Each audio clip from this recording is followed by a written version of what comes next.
Hello, everybody. Welcome back. Wishing you all a very, very happy new year and a very prosperous and a bright new year. Today, I will be starting a new topic called inventories. It is a very vital topic and a very interesting topic. So, let's start with inventories. What do you mean by inventories? The first thing is that inventories या stock in trade का क्या मतलब होता है, बताइए. Anybody has an idea? So inventory is another name for stock in trade for most businesses. Inventory constitutes a large part of the assets. कोई भी balance sheet अगर आप देखेंगे तो उसमें स्टॉक इन ट्रेड या इन्वेंट्रीज या स्टॉक इन ट्रेड आपको जरूर मिलेगा या क्लोजिंग स्टॉक के नाम से मिलेगा. वो कोई भी कंपनी का एक ह्यूज पार्ट होता है. आप कोई भी बैलेंस शीट स्टडी करेंगे, आपको स्टॉक इन ट्रेड बोलिए, क्लोजिंग स्टॉक्स बोलिए, आपको जरूर मिलेगा. और वो एक कंपनी का बहुत बड़ा पार्ट और बहुत एसेंशियल पार्ट होता है. The major source for revenue of any organisation is by the sale of these inventories. अगर आप कोई चीज का काम कर रहे हैं तो जब तक वो प्रोडक्ट आप बेचेंगे नहीं तब तक आपको रेवेन्यू जनरेट होगा नहीं, और जब तक बिकेगा नहीं तब तक कमाई होगी नहीं. सपोजिंग आप पेंसिल की दुकान खोल रखे हैं या स्टेशनरीज की दुकान खोल रखे हैं, तो जब तक आपके कॉपी किताब या आपके पास से पेंसिल, इरेजर, शार्पनर्स बिकेंगे नहीं तब तक आपको रेवेन्यू मिलेगा नहीं. और जब तक आपको रेवेन्यू नहीं मिलेगा तब तक आप उसमें से प्रॉफिट आप जनरेट नहीं कर पाओगे. Am I clear? So it is written the major source for revenue of any organisation is by sale of these inventories. Inventories have an effect on the profit and loss of any company or organization. As I told that inventories, if sold at profit, earns a profit, and if sold at a lesser price or at loss, gives loss to the company. Therefore, inventory should be properly recorded in the books of accounts for proper measurement of periodic profit and loss and for proper inclusion in the balance sheet. As I told that inventories form a very, very huge part of the balance sheet figure. So it should be properly and minutely monitored, and the valuation of these inventories should be done properly, because it can largely affect your balance sheet and your profit and loss accounts. Am I clear till this? So let's move forward. Now, inventories.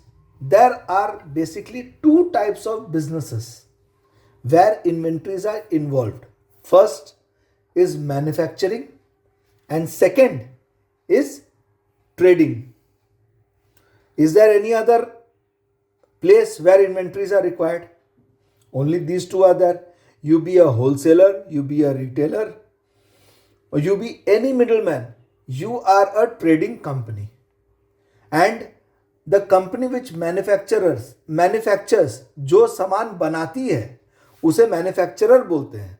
Supposing घड़ी आप पहन रखे हैं तो घड़ी बनाने वाली एक कंपनी है, वो मैन्युफैक्चरिंग कंपनी है. और घड़ी बेचने वाली जो दुकानें हैं उसे ट्रेडिंग कंपनी बोलते हैं. माने वो ट्रेड कर रही है, एक जगह से सामान परचेज करके या तो कस्टमर को बेच रही है या रिटेलर्स को बेच रही है, तो वो हो गए trading company. Am I clear? So trading company में इन्वेंट्रीज क्या होगी? उनके लिए इन्वेंट्रीज क्या होगी? उनके लिए वही होगी ऑल गुड्स ओन्ड और held for ordinary course of business. कोई भी सामान जो हम ऑर्डिनरी कोर्स माने रेगुलर बेचने खरीदने के लिए रखते हो वो हमारे लिए इन्वेंट्री होगा. आज सपोजिंग हमारा कोई स्पेयर पार्ट्स का दुकान है, से गाड़ियों का स्पेयर्स। अब गाड़ियों में भी वैरायटी ऑफ कार्स है, से मैं मारुति का डीलर हूँ या मारुति का स्पेयर पार्ट्स का दुकान खोला हुआ हूँ, तो मेरे पास जो मेरा इन्वेंट्री कहलाएगा वो मारुति की गाड़ियों का जो स्पेयर पार्ट्स है, नट बोल्ट बोलिए, उसका बम्पर बोलिए, उसका स्टीयरिंग बोलिए, उसका व्हील कैप बोलिए, जो जो उसमें लगती है गाड़ी में, उसका डीलिंग मैं कर रहा हूँ। कंपनी से खरीद के मैं आपको बेच रहा हूँ या थर्ड पर्सन को बेच रहा हूँ, तो मेरे लिए वो एक इन्वेंट्री हुई। अब लेट्स कम टू मैन्युफैक्चरिंग। अब मैन्युफैक्चरिंग के लिए क्या क्या इन्वेंट्री है? उसका रॉ मटेरियल, उसका वर्क इन प्रोग्रेस और उसका finished goods. Now why 3 inventories are carried by manufacturing? So let's elaborate about it. Raw materials क्या होता है? आज सपोजिंग आपको एक गाड़ी बनानी है, ठीक है, तो एक गाड़ी की कंपनी के लिए उसका रॉ मटेरियल क्या हुआ? लोहा हुआ, जिससे उसकी बॉडी बनेगी, उसका चेसिस बनेगा। सेकंड, उसका प्लास्टिक भी एक रॉ मटेरियल है, या वो आउटसोर्सिंग करेगा उसका डैशबोर्ड का, उसका व्हील का। टायर एक रॉ मटेरियल हो गया उसके लिए, क्योंकि टायर वो नहीं बनाता होगा, टायर को आउटसोर्स करेगा। फिर और भी अनगिनत पार्ट्स हो गए, म्यूजिक सिस्टम्स होगा, लाइट्स होगा, वायर्स होगा, तो कई स्पेयर पार्ट्स है उसमें, तो जो वो आउटसोर्स करके मंगवाते होंगे, जिससे वो गाड़ी बनाते हैं, तो उनके लिए वो हर स्पेयर पार्ट्स एक रॉ मटेरियल के रूप में कहलाएगा। Am I clear? Second, now what is work in progress stock? अब आप गाड़ी बना रहे हैं, तो आपके लाइन में गाड़ी चढ़ी, पहले आपने सपोजिंग उसका बॉडी बनाया, फिर उसको कलर किया, फिर उसका चेचिस लगाया, तब तक आपका 30 तारीख या महीना खत्म हो गया। तो जो भी गाड़ी का ये सब काम हुआ है, वो तो उनका चेचिस भी स्टॉक से आउट हो गया, उनका बॉडी भी स्टॉक से आउट हो गया, उसमें जो कलर लगा है वो भी स्टॉक से आउट हो गया, रॉ मटेरियल स्टॉक से। तो वो स्टॉक है कहाँ फिर? That stock lies in work in progress, माने हमारा काम चल रहा है, वो अभी कंप्लीट होगा, तब वो फिनिश होगा। वो रॉ मटेरियल से माल तो निकल चुका है, पर अभी उस पर काम चल रही है, तो that is called work in progress. जिस रॉ मटेरियल के ऊपर काम चल रहा हो, वो अभी तक इनकम्प्लीट स्टेज में हो, वो होता है वर्क इन प्रोग्रेस। अब फिनिश गुड्स, तो एक गाड़ी के लिए, एक गाड़ी कंप्लीट हो जाती है तो जरूरी नहीं है कि जब जिस दिन वो बनी उसी दिन बिक गई, हो सकता है उसको स्टॉक करना पड़े कोई भी कंपनी को। तो जो स्टॉक्स रहते हैं फिनिश गुड्स का, वो उनके लिए स्टॉक में काउंट होगा कि भाई ये रॉ मटेरियल से तो निकल गया, वर्क इन प्रोग्रेस से भी आगे निकल चुका है, और ये कंप्लीट हो चुका है, गाड़ी हमारी बन चुकी है। तो वो फिर कहाँ जाएगी? वो फिनिश गुड्स में जाएगी। यहां तक आप किसी को प्रॉब्लम हो तो प्लीज कमेंट करिए, ताकि क्या है कि इसके ऊपर और मैं इलैबोरेट करके आपको समझा पाऊंगा।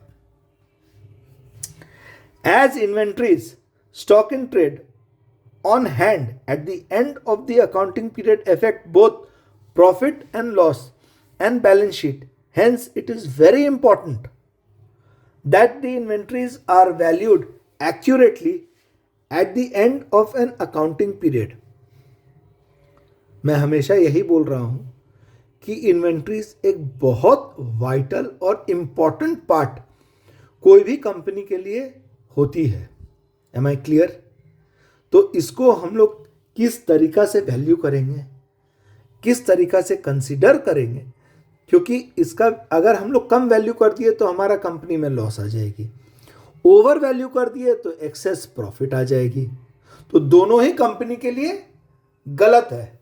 अगर मैं कोई इन्वेंट्री को अंडर वैल्यू कर दिया तो उसका प्रॉफिटेबिलिटी खराब हो गया, प्रॉफिटेबिलिटी खराब हो गया तो उसका हेल्थ खराब दिखेगा कि नहीं, ये कंपनी कमा नहीं रही है, तो why should you run the company, आप इसे चलाएंगे क्यों, वो दिशा में चल जाएगी। और अगर आप इन्फ्लेट करके प्रॉफिट दिखाते हैं तो वो भी नुकसानदायक है। आप सोच रहे हैं आप 10 रुपया कमा रहे हैं, पर एक्चुअल में आप कमा रहे होंगे 3 रुपया, 2 रुपया, 5 रुपया, क्योंकि आपका स्टॉक इन्फ्लेटेड है।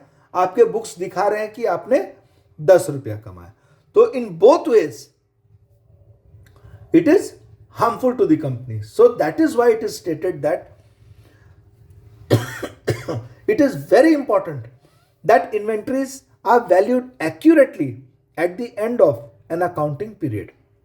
Am I clear? इसके लिए the Institute of Chartered Accountants of India, ICAI, has issued accounting standards for valuation of inventories known as AS2, Accounting Standard 2.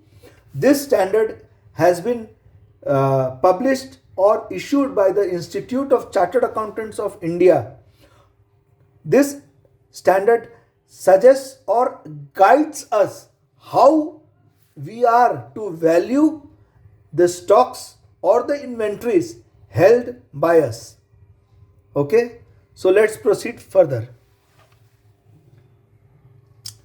According to AS2, it states that inventories, raw materials, WIP, finished goods must be valued at the lower of their cost or net realizable value, ensuring that the assets are not overstated. Now, what is the meaning of the term net realizable value? It is stated that lower of the cost or net realizable value, right? Supposing today you purchased a pen, okay?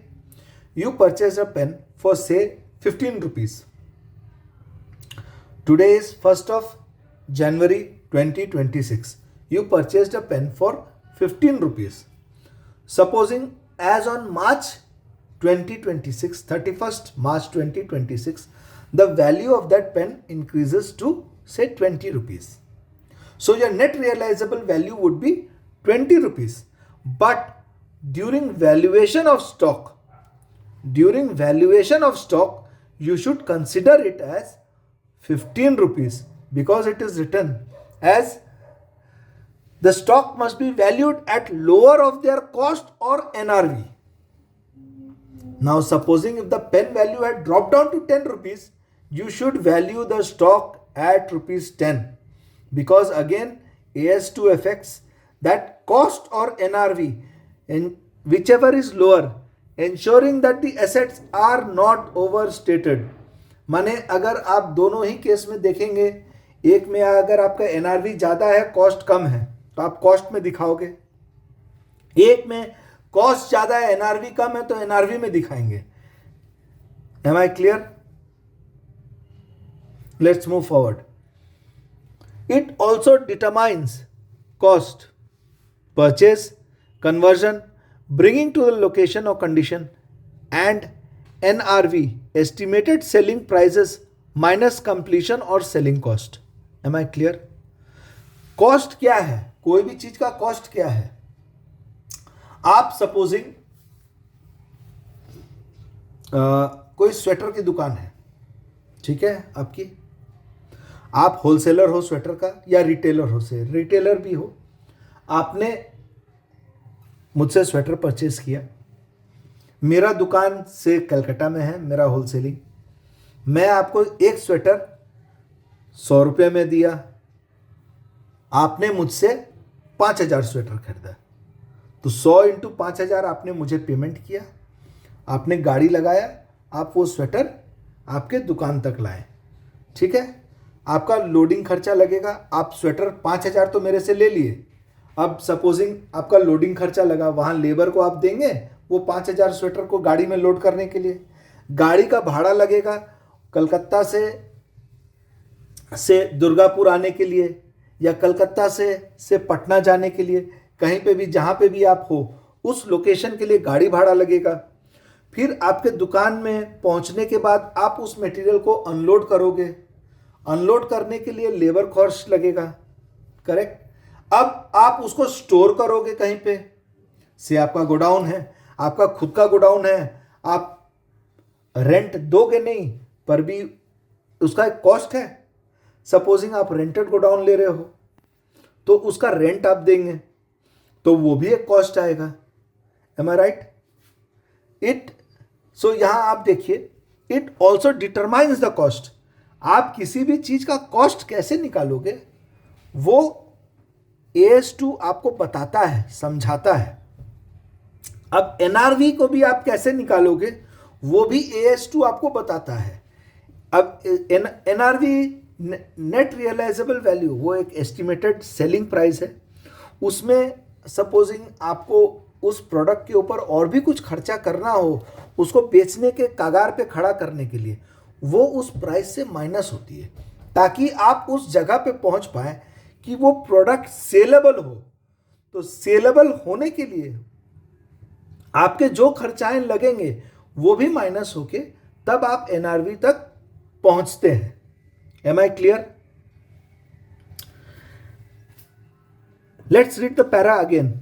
It also determines cost, purchase, conversion, bringing to location or condition, and NRV, estimated selling price minus completion or selling cost, and mandates specific cost flow assumptions like FIFO or weighted average while excluding certain items like financial instruments or livestocks. Now what is FIFO and what is weighted average? There are basically 2 to 3 methods. LIFO is not given over here. FIFO का full form क्या होता है? First in first out. जो supposing आप trading कर रहे हैं या मैन्युफैक्चरिंग भी कर रहे हैं, सपोजिंग आपने गाड़ी का शोरूम है आपके पास, तो आपके पास आज 20 गाड़ी आई, कल 20 गाड़ी आई, परसों 20 गाड़ी आई, फिर 1 महीना बाद गाड़ी आई. आपके पास कुछ कुछ गाड़ियां स्टॉक में हैं. तो आप जब आउट करोगे तो जो 20 गाड़ी पहले आई आज के तारीख में उसको आउट करोगे, फिर जो नेक्स्ट आई उसको आउट करोगे. उसके कॉस्ट के हिसाब से वैल्यूएशन चलते रहेगा. वेटेड एवरेज क्या हुआ? सपोजिंग हमने 5 दिन में 5 दिन में प्रोडक्ट खरीदे, सेम प्रोडक्ट 5 दिन में अलग अलग रेट्स में खरीदे. अब 5 दिन में सपोजिंग हमने हर दिन 20 प्रोडक्ट अलग अलग रेट्स में खरीदे, तो 20 इंटू 5 100 प्रोडक्ट हुआ, उनका रेट का टोटल हुआ. Total value divided by quantity is weighted average rate. That can also be considered as a cost of the product. Am I clear? Life stock और फाइनेंशियल इंस्ट्रूमेंट्स इससे बाद है. What do you mean by life stock? Life stock ये है, supposing आपके गाय भैंस है, वो होता है लाइफ स्टॉक. वो इससे बाद होता है ये स्टॉक से. आपका डेयरी फॉर्म है, आपके गाय भैंस है, ये इस स्टॉक से बाद हो जाती है. Am I clear? Let's discuss the key principles of AS2. Valuation rules, cost determination, NRV, cost formulas and exclusions. Okay? Excuse me. So first is valuation rules. First, inventories are reported at lower of cost or NRV. As already discussed, आप लोगों को already बोला गया है कि inventories का जो reporting अपने करते हैं वो लोअर ऑफ कॉस्ट और NRV. कॉस्ट और NRV को हमने आपको ऊपर में बता चुके हैं पहले, तो आप उसको देखिएगा, आपको समझ में आ जाएगा. Cost determination as already discussed, it includes purchase cost, conversion cost, labour overhead etcetera and other cost to bring inventories to its present state. Over here the term labor, overhead, etc. has been used. This is because in manufacturing, when you are manufacturing a goods, you will incur labor cost, overhead cost, electric cost and other costs to bring a raw material to its finished goods or its present stage. Correct? Now what is NRV? NRV is estimated selling price. It is an estimated selling price in the ordinary course of business less estimated cost to complete and sell. Am I clear? If you have any questions, please post it, please comment, so that I can prepare a video for you and post it. Cost formula. Use FIFO or weighted average method. Specific identification is allowed for non-interchangeable items. If you have any questions, please tell me. Exclusions. Now, what are excluded? It does not apply to work in progress. AS2 is not applied to work in progress on service contracts. Am I clear? Over here, the keyword is on service contracts. Financial instruments or certain producer inventories like livestock, agricultural products. ये किस पे applicable नहीं है? AS2 service contracts. Now, what is service contracts? Supposing you are a programmer, okay? You are a programmer and you get a contract from, say, any XYZ company to develop a software for their inventory management or for their sale management or for their customer management. So that is a service contract.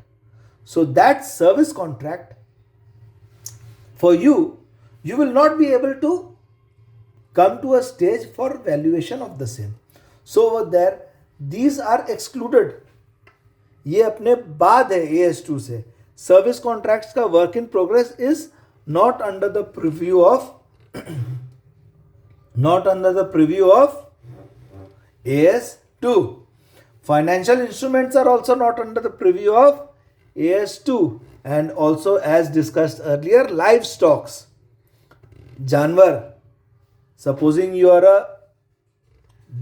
a dairy farm, so your livestock वो भी नहीं है. आपके दूध वो भी इसमें applicable नहीं है. आपके पास एग्रीकल्चर है, आप फार्मर है, या आपके पास एग्रीकल्चरल जमीन है, आप जमींदार है, एग्रीकल्चरल प्रोडक्ट्स वो भी इसके परव्यू के बाहर है. Clear? If you have any doubts, please give your valuable comments so that I can prepare further videos on it. Now, what AS2 covers? AS2 क्या क्या कवर करता है? Let's discuss on it. Types of inventories: raw materials, WIP, finished good, store and spare parts. Clear? Now, you might be thinking, why again stores and spare parts? कोई भी company आप चलाते हैं, आप मैन्युफैक्चरर हैं, तो आपके पास कई मशीनें होंगी जिससे आप कोई प्रोडक्ट बनाओगे, बना के उसको कंप्लीट करोगे. तो उन मशीनों में कोई स्पेयर पार्ट्स लगेगा ही लगेगा. मशीन में ब्रेकडाउन्स होती है, छोटे छोटे पार्ट्स भी लगते हैं, बड़े बड़े पार्ट्स भी लगते हैं. छोटे छोटे पार्ट्स को आप वॉल्यूम में रखते हो, बड़े बड़े पार्ट्स को लिमिटेड स्टॉक में रखते हो. वो आपका हो गया spare parts, stores and spare parts. Clear? Raw material मैंने आपको ऑलरेडी डिस्कस कर लिया. WIP अपने आपको पहले बता चुके हैं. फिनिश गुड्स भी आपको समझा चुके हैं. स्टोर्स एंड स्पेयर्स भी आपको बता दिया हूं. Cost include. अब कॉस्ट क्या इंक्लूड करता है? Cost directly related to acquisition, मतलब परचेज. एक्विजिशन का मतलब क्या है? परचेज करने के लिए या उसको एक्वायर करने के लिए जो कॉस्ट लगा है वो आपका कॉस्ट रहेगा. And production, that is labour, overhead, electricity, जो भी डायरेक्टली रिलेटेड है आपका उस गुड्स को बनाने में, वो हो गया आपका डायरेक्ट कॉस्ट. सपोजिंग आप बॉडी बना रहे हैं गाड़ी का, ठीक है, एग्जाम्पल दे रहा हूं. आप गाड़ी की बॉडी बना रहे हो, तो आप क्या करोगे, आप लोहा खरीदोगे। सपोजिंग कोई भी सेल से आप लोहा खरीदे, लोहा खरीद के उसको घर में लाएं, ला के आप अब अपना मैन्युफैक्चरिंग यूनिट में उसको सांचा में ढालें, ढाल के उसको आप लोहा को आप गाड़ी का शेप दिए, तब आप उसे भेजें। तो आपका जो कॉस्ट क्या है, आपने जो लोहा खरीदा है, परचेज वैल्यू उसका, वहाँ लोडिंग हुआ होगा सेल में, उसका वो कॉस्ट, लेबर कॉस्ट आएगा। गाड़ी की भाड़ा लगी है आपको लाने के लिए, वो आएगी। फिर आपके यहाँ अनलोडिंग हुआ होगा, वो खर्चा आएगा। आपके यहाँ लेबर लगा होगा, उसको प्रोसेस करने में, वो खर्चा आएगा। बिजली बिल लगा होगा, उसको आपका मशीन में चढ़ा के उसको शेप देने में, वो आएगा। आपके और भी कोई खर्चे होंगे, इलेक्ट्रिक बिल होगा, स्पेयर पार्ट्स लगा होगा, सारे खर्चे इसमें आएंगे। तो that is called cost directly related to acquisition and production. Now the third point is cost excluded. अब एक्सक्लूड क्या करेंगे इसमें से, एबनॉर्मल वेस्ट। सपोजिंग आप एक शर्ट बनाते हैं, ठीक है, शर्ट बनाते हैं तो आप एक मीटर, 1.25 मीटर आप कपड़ा लिए, उसको आप काटेंगे, इस हिसाब से अपने काटते हैं कि एक मिनिमम वेस्ट होना चाहिए। सपोजिंग गारमेंट इंडस्ट्री में वेस्टेज 1% है, for an example, I am not telling that it is 1%, I am assuming it to be 1%, okay. So supposing कोई गारमेंट इंडस्ट्री में वेस्टेज 1% है standard.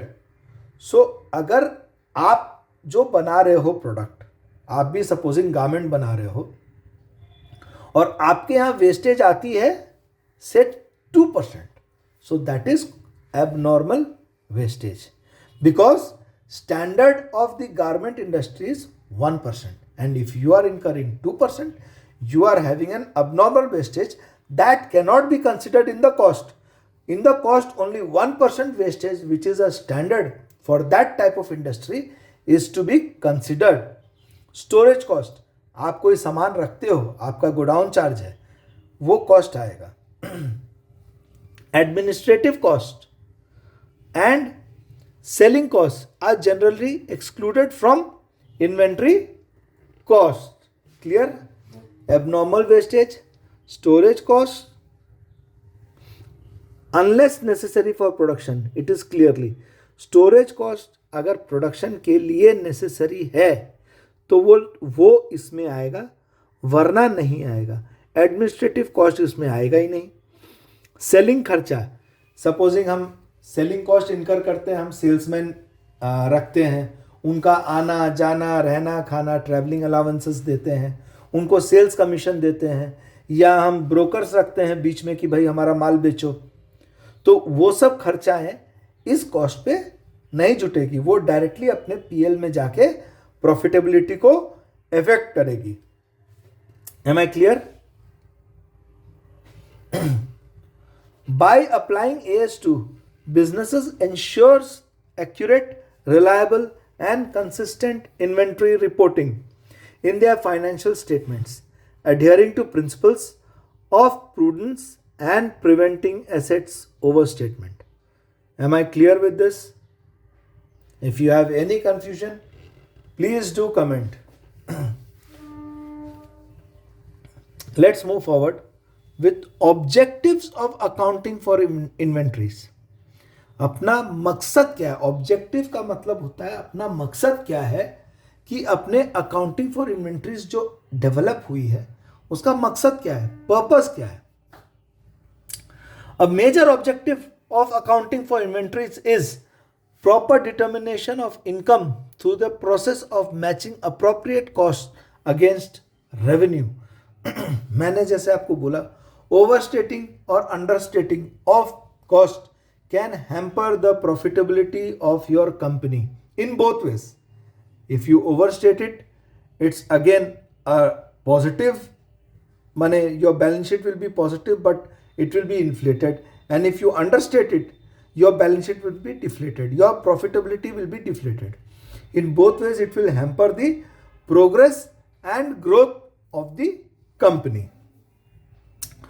To ascertain the trading profits of a particular period, revenues for the period must be matched or set off by all related expenses in producing those revenues.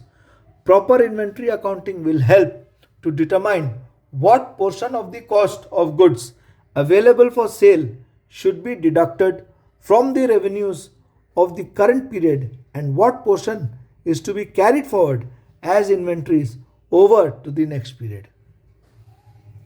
Have you understood? Let me read it again and explain it to you. To ascertain the trading profits of a particular period, revenues for the period must be matched or set off by all related expenses in producing those revenues. Proper inventory accounting will help to determine what portion of cost of goods available for sale should be deducted from revenues of the current period and what portion is to be carried forward as inventories over to the next period. I hope you are clear with it. इसमें ये लिखा हुआ है कि अपने accounting of inventories इसलिए करते हैं कि क्या खर्चा है जो अपने इन्वेंट्री पे लोड करके या इन्वेंट्री के ऊपर चढ़ा के इस पीरियड में लिखेंगे और क्या खर्चा है जो इन्वेंट्री के ऊपर चढ़ा के अपने नेक्स्ट पीरियड में ले जाएंगे। माने एक फाइनेंशियल ईयर अप्रैल टू मार्च है, तो मार्च 31 को हम लोग किस हिसाब से करेंगे कि हमारा जो जितना इन्वेंट्री यूज़ हो गया या कंज्यूम हो गया या सेल हो गया उसके ऊपर हम लोग किस हिसाब से स्टॉक बनाएंगे और जो अपने पास बैलेंसेस रह गए इन्वेंट्री उसको जो कैरी फॉरवर्ड करेंगे उसमें जो खर्चाएं लग चुकी है उसको कैसे हम लोग लोड करके अपने प्रॉफिटेबिलिटी को मेंटेन करते हुए आगे उस कॉस्ट को कैरी फॉरवर्ड करेंगे। क्लियर? एक एग्जांपल करते हैं फिर अपने आगे बढ़ेंगे। Example of NRV. X Limited has a stock item which costs rupees 10,000 and can be sold for 12,000. Please note, it has an item जिसका कॉस्ट 10,000 है और जो 12,000 में बिक सकता है। However, before it can be sold, it would require to be modified at a cost of 1,500. The expected selling expenses of the items are an additional rupees 1,000. Calculate NRV.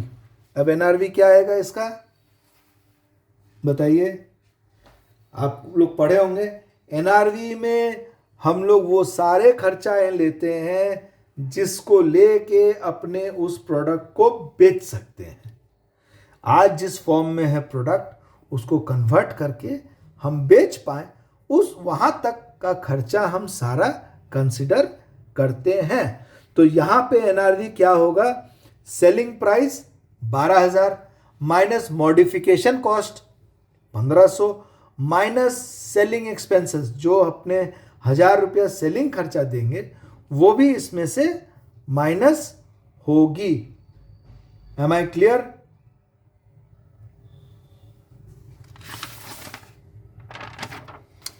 So let's close the video here. We will discuss further on inventories in our next video. If you have any questions, please do post your valuable comments. And if you like my explanation and if you like my videos, please give your likes and please subscribe to my channel so that it would boost me and my moral to prepare better and more valuable videos and with a good topic. Take care. Have a nice day.